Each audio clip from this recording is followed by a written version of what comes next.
Oke, baik. Assalamualaikum warahmatullahi wabarakatuh. Pagi ini saya akan berbagi tips tentang bagaimana caranya belajar IELTS secara otodidak. Mungkin sebaiknya kalau kalian belum paham tentang bagaimana tips dan triksnya, terus belum tahu formatnya, akan lebih baik jika kalian mengikuti kursus-kursus terlebih dahulu. Nah, jadi untuk setelah kursus-kursus itu mungkin kita akan lebih banyak latihan sendiri. Nah, biasanya itu juga tidak terlalu diajarkan pada saat kita ikut kursus. Nah, di sini saya mau memberikan sedikit tips tentang bagaimana belajar secara otodidak, bagaimana latihan secara otodidak. Oke, ini juga tidak 100%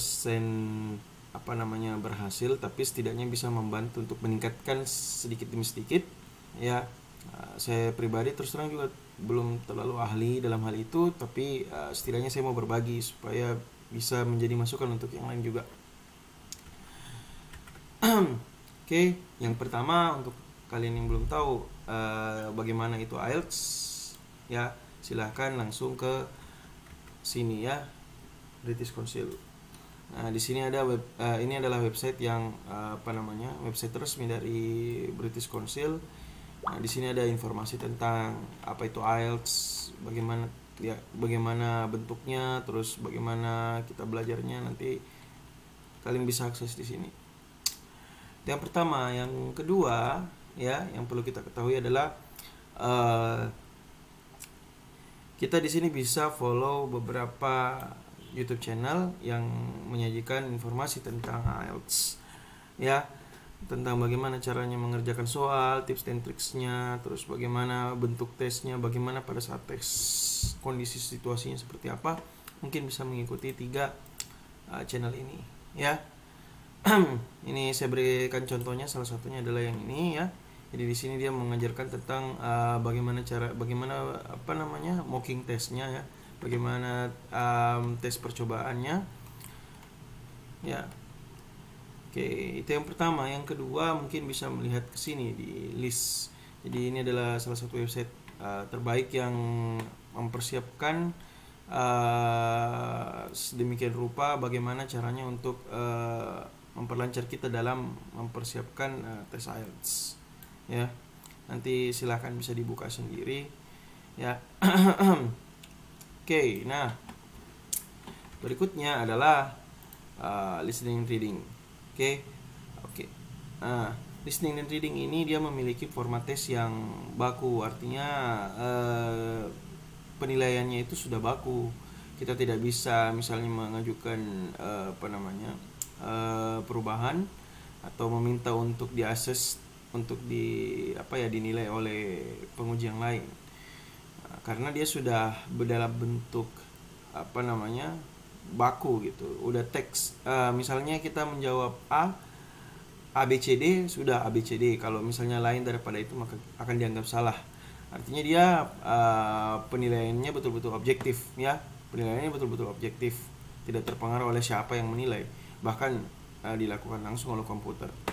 Nah, kira-kira seperti itu. Nah, karena itu kita perlu rajin-rajin latihan. Nah, untuk latihannya kita baiknya menggunakan website yang ini ya. Salah satu alasan kenapa saya menggunakan website yang ini karena website ini salah satu website yang bagus untuk digunakan ya, bagus untuk digunakan. Kenapa seperti itu? Nah, mari kita jelaskan. Saya coba login dulu. Nanti untuk kalian yang belum memiliki akun bisa login dengan Google ya. Misalnya login dengan Google ya, misalnya seperti ini. Oke, jadi akun Google yang sudah ada bisa kalian gunakan di sini. Jadi misalnya saya mau tes ya, terus di sini kita masuk di academic text, terus tinggal pilih mau ikut tes yang mana. Oke.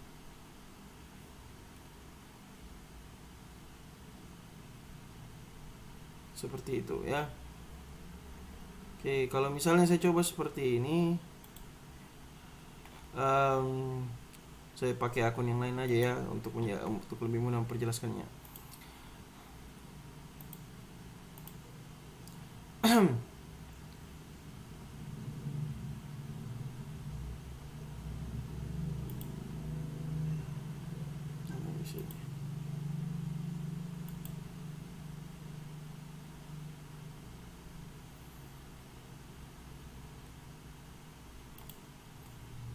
Oke, nggak bisa ganti kayaknya.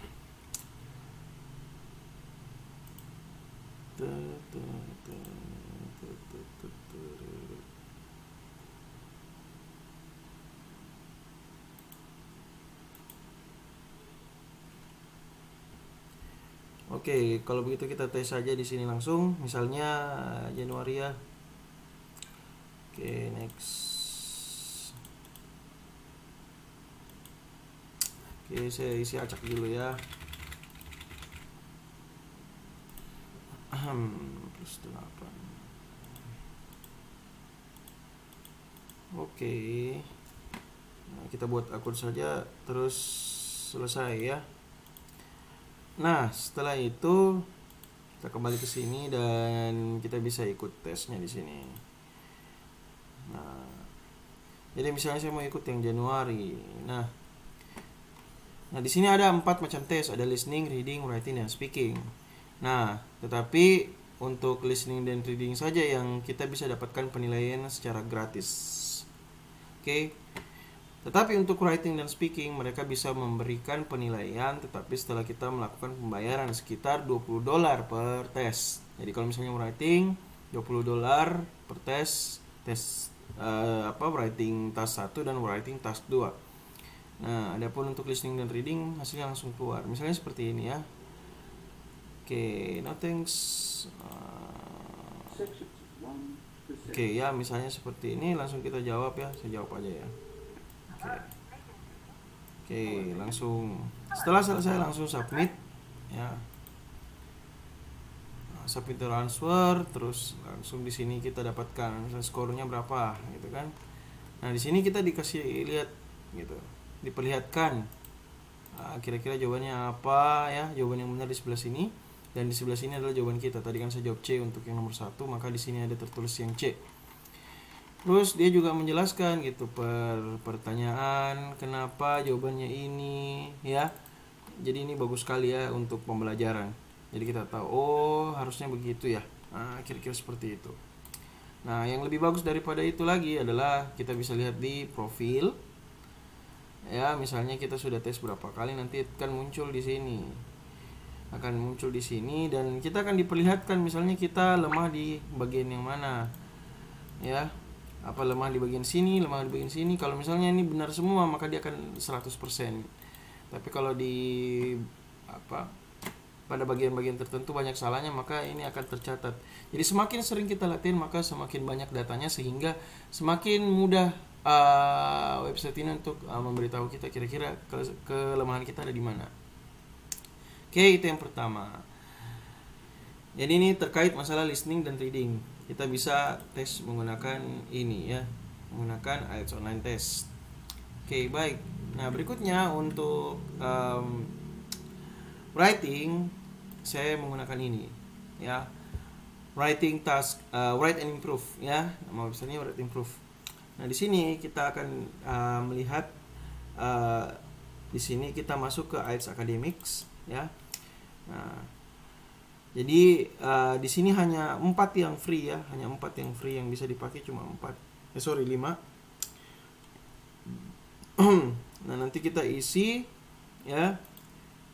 Nah, kelebihan dari website ini dia bisa memperbaiki gitu. Dia bisa memberikan petunjuk kira-kira kalau ini seperti apa, salahnya di mana, apa yang perlu kita tambahkan. Nah, petunjuknya bisa dilihat di sini ya, di help.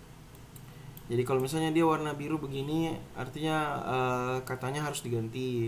Kalau merah dan hijau ini artinya ada kata yang perlu ditambahkan. Sedangkan kalau yang ini aneh sama sekali ya. Jadi kalau bisa kata-katanya diganti. Oke. Terus di sini ada juga feedback dalam bentuk sentence level, artinya pada tingkatan sentence. Jadi kalau misalnya dia warna seperti ini, maka artinya masih bisa diperbaiki, sedangkan yang ini artinya ada masalah di dalam kalimat tersebut sehingga menyebabkan kerancuan di dalam ininya, di dalam paragraf tersebut. Nah, di sini kita bisa lihat ya. Hanya saja saya sudah perbaiki beberapa word level feedbacknya sehingga sudah tidak kelihatan di sini. Nah, Oke, selain website ini yang saya gunakan untuk latihan menulis adalah website yang ini, Draft. Jadi kalau misalnya kita ambil soal di sini IELTS exam, terus Januari misalnya, terus writing. Nah ini kan untuk feedbacknya dia akan meminta bayaran ya. Nah sehingga biasanya kalau saya mau latihan, saya latihan di sini saja, mengerjakan apa namanya, soal yang ada di sini. Terus setelah itu nanti saya akan cek di sini ya. Oke. Nah, contohnya misalnya saya ambil soal dari sini ya. Misalnya ini soalnya task 1, kita copy, kita masukkan ke sini. Setelah itu task 2, teksnya kita ambil dari sini, kita masukkan di sini. Setelah itu check with assistance. Oke. Nah, sekarang kita bisa lihat ya. Nah, di sini ada warna hijau, ada warna merah, ada warna biru ya. Oke, mari kita coba lihat. Kalau dia warna merah, artinya ada spelling mistakes ya, jadi kita ganti seperti ini. Kalau warna biru ini terlalu banyak kata. Warna hijau artinya terlalu banyak kata yang digunakan ya di dalam satu satu tulisan, satu esai. Maka sebaiknya diganti dengan sinonimnya. Sedangkan yang warna biru ini adalah yang warna biru ini merupakan linking words-nya ya, penghubung antara kata yang satu dan yang lainnya. Oke, kira-kira seperti itu. Nah, itu adalah website yang digunakan untuk latihan menulis. Nah, untuk latihan speaking saya biasanya mendengarkan di sini ya. Oke, English Speaking Success. Jadi di sini dia memberikan materi ya. Biasanya sih saya melihat materi yang berupa vocabulary. Tetapi selain memberikan vocabulary, dia juga memberikan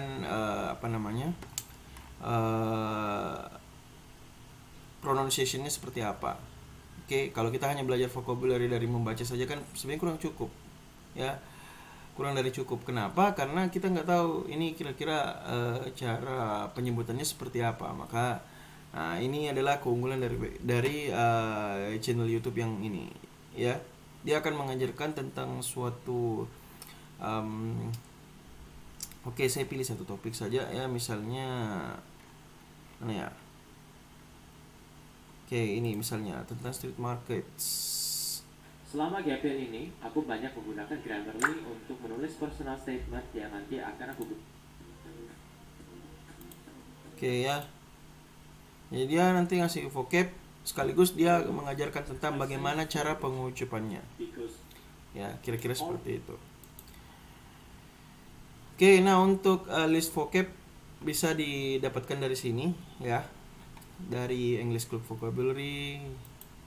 Nah, ini OSDIC juga bagus ya, karena di sini kita bisa mendapatkan collocation ya, phrase bagaimana. Misalnya saya tulis di sini work. Nah, maka di sini kita bisa lihat bahwa work ternyata bisa sebagai noun, artinya seperti ini. Kira-kira kalau dia digunakan dalam frase seperti apa? Misalnya hard work, kira-kira seperti apa? Terus misalnya intensive work dan seterusnya. Ini bisa kita lihat di sini. Ada banyak sekali ya. Bagaimana kalau dia digabung dengan kata lain, ya? Bagaimana ininya, bagaimana kalimatnya, bagaimana contohnya bisa dilihat di sini di OSDIC. Terus di sini ada juga list vocabulary dari yang British Council tadi, dari Cambridge. Kali ini dari Cambridge, ya, dari Cambridge English. Yang yang membuat soal-soal untuk IELTS itu adalah Cambridge English. Nah, di sini kita bisa lihat list-list vocabulary yang umum digunakan untuk tes. Oke. Nah, kalau mau vocab lain, tadi kan kita sudah lihat channel YouTube-nya. Nah, dari channel YouTube ini, dari program live lesson-nya, dia menyiapkan sebuah list PDF ya, tentang vocabulary sesuai dengan topiknya masing-masing. Ya, misalnya advice, ambition, animals ya. Contoh satu ini ya, books misalnya, bentuknya seperti ini kira-kira ya.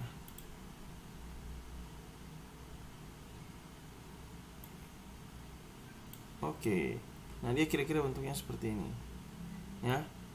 Jadi di sini banyak vocab, terus bagaimana kalau dia dimasukkan dalam bentuk frase dan kira-kira apa saja idioms-idioms yang berhubungan dengan tema tersebut, ya. Misalnya ini to turn over a new leaf, artinya to start new or start something fresh, ya. I want to get in my boss good books. I want to do something to win his or her favor. Oke, kira-kira seperti itu. Nah, terakhir ada website Related Words. Related Words ini juga hampir sama dengan OSDIK. Ya, bedanya ini adalah kalau kita mau mencari sinonim. Mencari sinonim atau kita mau mencari kata-kata tertentu yang berhubungan dengan topik-topik tertentu. Misalnya di sini saya mau menulis education. Maka di sini akan muncul beberapa kata-kata, bukan beberapa ya, ini banyak sekali, ini sampai ke bawah banyak sekali. Ini adalah kata-kata yang berhubungan dengan education. Ya, semua kata yang ada di sini adalah yang berhubungan dengan education. Jadi, iya saya butuh persiapan untuk kata yang berhubungan dengan education.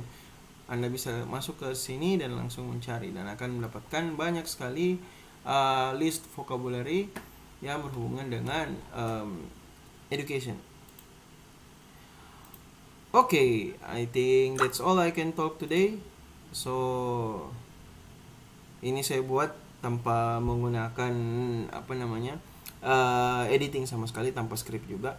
Saya hanya mempersiapkan saja kira-kira apa yang mau di ini. Jadi kalau misalnya ada kekurangan, ada kesalahan, mohon dimaafkan. Terima kasih atas perhatiannya. Wassalamualaikum warahmatullahi wabarakatuh.